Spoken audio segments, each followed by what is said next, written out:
Halo, kembali lagi di channel Rahasia Sukses. Kali ini kita akan membahas sebuah perjalanan kebebasan finansial dari yang kemarin gitu ya, dari setahun pertama bekerja. Sekarang mungkin kita akan beralih ke ketika kamu sudah mempunyai uang cukup banyak, mungkin setelah 3 tahun atau 4 tahun bekerja, seperti itu. Nah, selalu dilanjutkan dengan yang namanya laporan laba rugi dan neraca saldo ini. Ini kalau kalian mungkin pada saat kuliah atau pada saat sekolah kalian menerima raport. Nah, ini tuh adalah sebagai raport kalian ketika kalian sudah berada di dunia kerja dan kalian harus mengatur keuangan kalian sendiri. Anggap sudah 3 tahun bekerja, kamu akhirnya mempunyai tabungan. Dan biaya yang lain kita sebut saja sebagai biaya rutin. Jadi kayak biaya kos, biaya makan, dan lain-lain itu adalah biaya rutin seperti itu. Nah, ketika 50 juta ini akhirnya kamu berpikir untuk membeli kendaraan sendiri. Nah, akan kita bedakan gitu ya antara ketika kamu membeli kendaraan sendiri, misalnya kamu membeli motor terlebih dahulu dan kamu misalnya membeli mobil. Nah, misalnya kita membeli yang namanya motor. Anggap kamu membeli motor yang mungkin sekarang di daerah 30 juta. Nah, kamu di sini membeli motor itu bisa dengan cash karena kamu punya tabungan lebih banyak daripada harga motornya.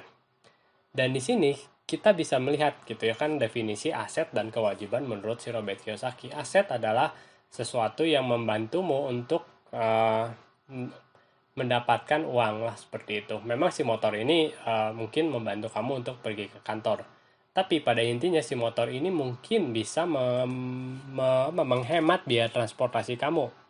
Contohnya, kamu biasanya mempunyai biaya transportasi 700.000 selama satu, satu bulan. Seperti itu. Nah, tapi ketika ada si motor ini, jadi kamu kan si 700.000 ini bisa berkurang nih. Akhirnya kamu cuma mengeluarkan biaya bensin mungkin 250.000 dan ini ada pajak motor dan servis anggap saja 50.000 sebulan. Nah, akhirnya kamu mengeluarkan biaya bensin dan pokoknya untuk biaya transportasi itu lebih murah kan ini 300.000 di totalnya kan dibandingkan dengan 700.000. Oleh karena itu, ketika ini kamu bisa menyebut si motor ini sebagai sebuah aset. Seperti itu karena dia tidak membuatmu mengeluarkan pengeluaran lebih banyak gitu. Tapi seharusnya ya aset yang benar adalah dia menambah pendapatan kamu. Tapi anggap saja itu adalah ketika kamu membeli motor dan kita anggap saja sekarang untuk membeli yang namanya si mobil. Nah, ketika kamu membeli mobil ini, Robert Kiyosaki mungkin ini akan menyebutnya sebagai kewajiban. Kenapa? Karena definisi kewajiban tadi, kewajiban ini akhirnya membuat kamu mengeluarkan uang dari kantongmu seperti itu dan pengeluarannya jauh lebih bertambah. Anggap dengan seperti ini kamu membeli mobil dengan DP misalnya 35 juta. 15 jutanya tetap ditabung. Lalu ketika kamu membeli mobil yang berharga 200 juta, kamu mempunyai si kredit mobil ini. 165 juta kredit. Akhirnya di sini akan bertambah lagi. Ada namanya cicilan pokok dan beban bunga. Kamu harus tahu detail gitu ya ketika kamu menyicil berapa cicilan pokok dan berapa bunganya. Biar kamu tahu nih gitu ya.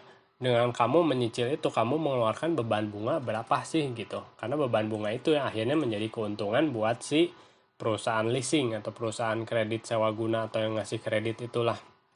Nah, tapi harus dibandingkan juga nih.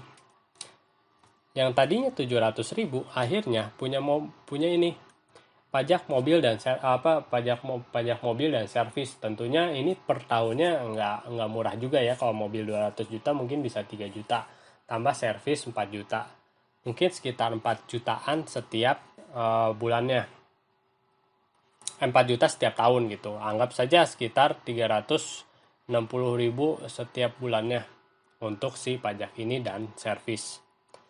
Lalu ada biaya bensin pun ini bisa menjadi 3 kali lipat. Nah, seperti ini.